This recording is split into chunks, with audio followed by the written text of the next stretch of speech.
My dad yelled at me and said I wasn't important anymore. He didn't want me in our house ever again. My fans said John backed him up. I left home crying right after finishing high school. My name's Amy. Now I'm 36 years old and work as a farmer. It's been 18 years since I left home. I've spent more time living my own life than I did with my family, and that makes me feel emotional. We used to live in a city. My dad worked in an office, and my mom stayed at home. We were a family of four, including my older brother. My parents always favored my brother because he was the firstborn. He got better food and fancier presents. He'd brag about it and make me feel small. Sometimes I felt really lonely and wished for attention, but my parents never changed. So I stopped trying. The big change in my life happened during the summer of my second year in high school. My brother was busy studying for a tough college entrance exam, hoping to get into a really good university. His practice test scores were bad, so he was always stressed out and took it out on me whenever he could. My parents treated him like he was fragile, being super careful with him, while I got stuck with all the household chores. That left me no time to study, even though I was doing better in school than my brother. They wanted to bring my grades down to make him feel better. It didn't make any sense. Around that time, one of my teachers told me about a program where students could go experience life on a farm for a few days. We'd stay with a family who owned a farm, help with harvesting vegetables, cook together, and just live like country folks for a bit. Despite my family troubles, I decided to join the program. But my dad said farming is only for people who can't get better jobs, and my mom laughed at me, saying, "Are you crazy? You want to do manual labor and get all dirty?" But I didn't listen to them and used my own money to sign up. It was the first time I stood up to my parents, and it turned out to be a great decision for me, who really wanted love for my family. It was an amazing experience. Working outside in the fresh air of the countryside felt so good, and I finally felt the warmth of a real family.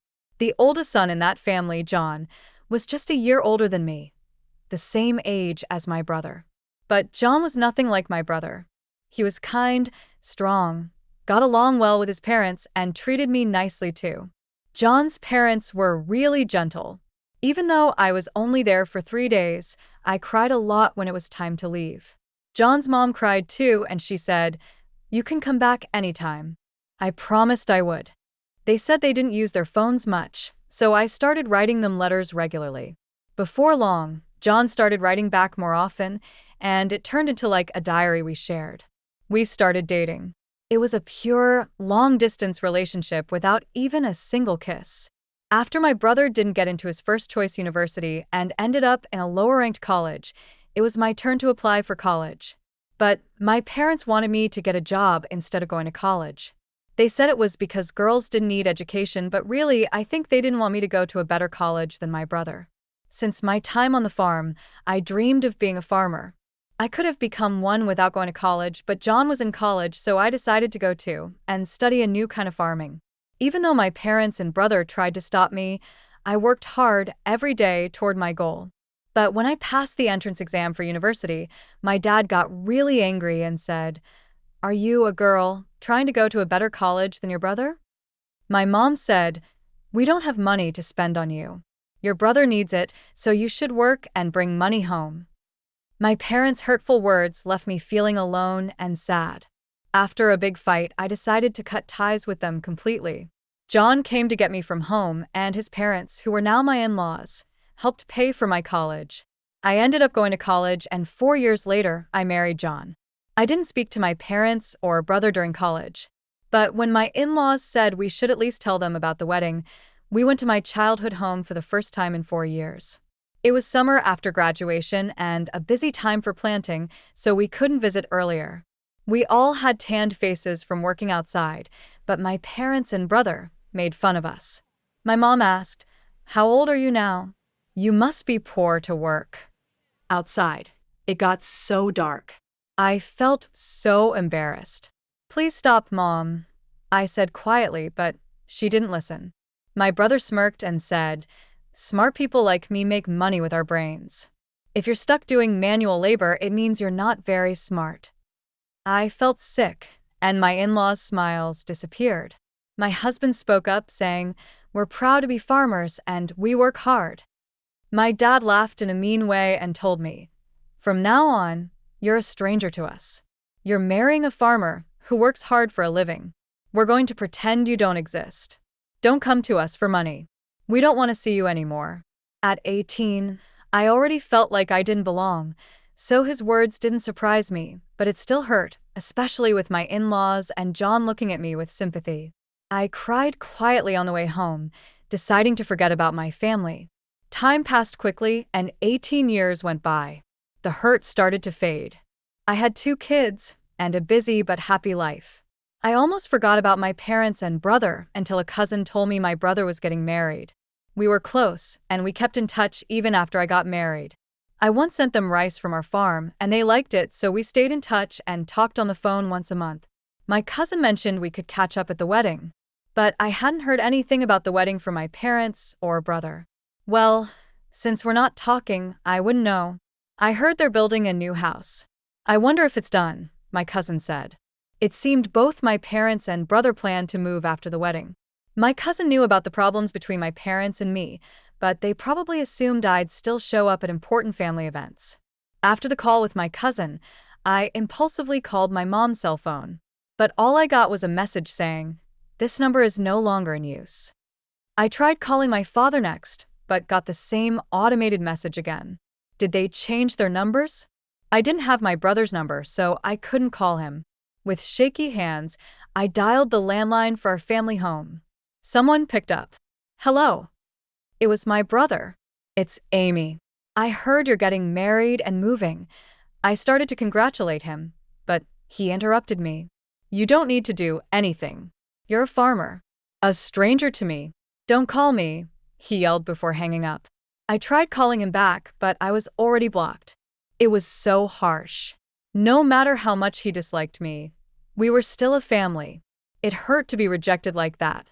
Seeing how upset I was, my husband asked gently, "What's wrong? What happened?" I couldn't hold back my tears as I told him about the conversation. Both my husband and my in-laws were furious, as if it had happened to them. "Your home is here, Amy. You're family to us." My mother-in-law comforted me. Her words brought tears to my eyes. I wished she was my real mom. She cared about me more than my own mother did. My father-in-law also reassured me, saying, "You're happy now. That's what matters. Don't let it hurt you. The one who stays positive wins." My husband added, "Let's learn from their mistakes and make sure we're different." Even our kids, unaware of the situation, hugged me tightly. "Thank you, everyone," I said, feeling the warmth in my heart. I realized how happy I was, even without the support of my biological family. But things changed dramatically when my business was featured on national TV. My in-laws were big grain farmers in the American Midwest. They grew lots of fruits and veggies, but some didn't meet standards. I studied food business in college and figured out how to sell the produce that wasn't perfect. I started an online business selling jams, juices, and other products made from those fruits and veggies. With support from the local farmers union, my business became a hit. Moms loved our safe, homegrown food, and seniors enjoyed the homemade pickles. I hired young women who, like me, married into farming families and unemployed young people. The business grew to $5 million. Our success story got covered on TV. After the TV show aired, we were bombarded with calls from all sorts of people. We got orders, questions, offers for deals, and requests for interviews. Both the company phone and my personal cell phone wouldn't stop ringing. So when I got a call from an unknown number, I answered without thinking. To my surprise, it was my brother.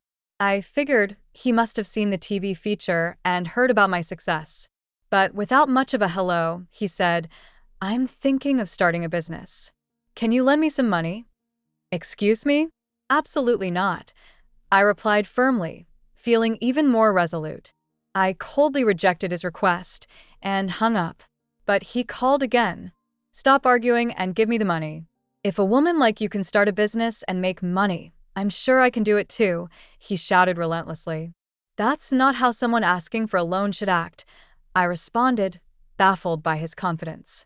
It was ironic because he was the one who had called me a stranger, just a simple farmer. Ignoring his request, I asked something that had been bothering me.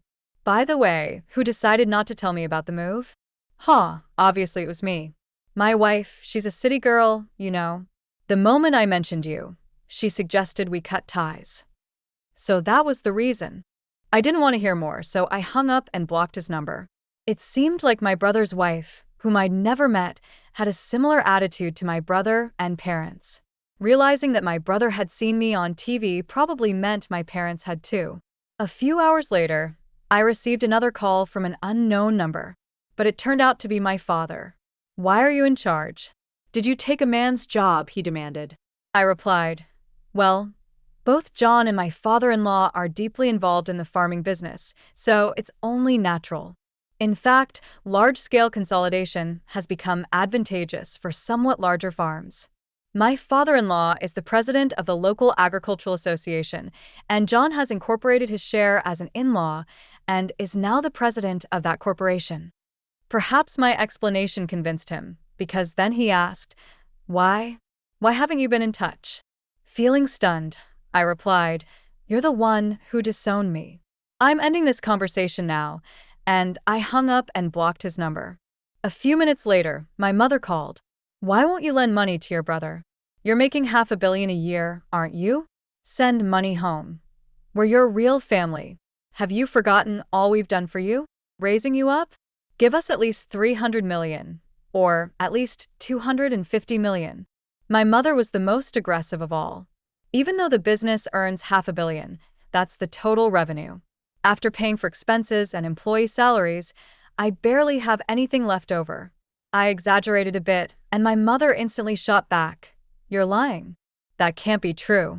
Feeling increasingly frustrated, I couldn't believe my mother's persistent demands for money. I wondered if she had any shame. "I'm not going to send you any money, whether I have it or not. We're strangers," I told her firmly before hanging up and blocking her number. I thought that would be the end of it. But I was mistaken. My parents, my brother, and his wife, whom I had never met before, suddenly showed up uninvited at my in-laws' house. "Hey, Amy, guess what?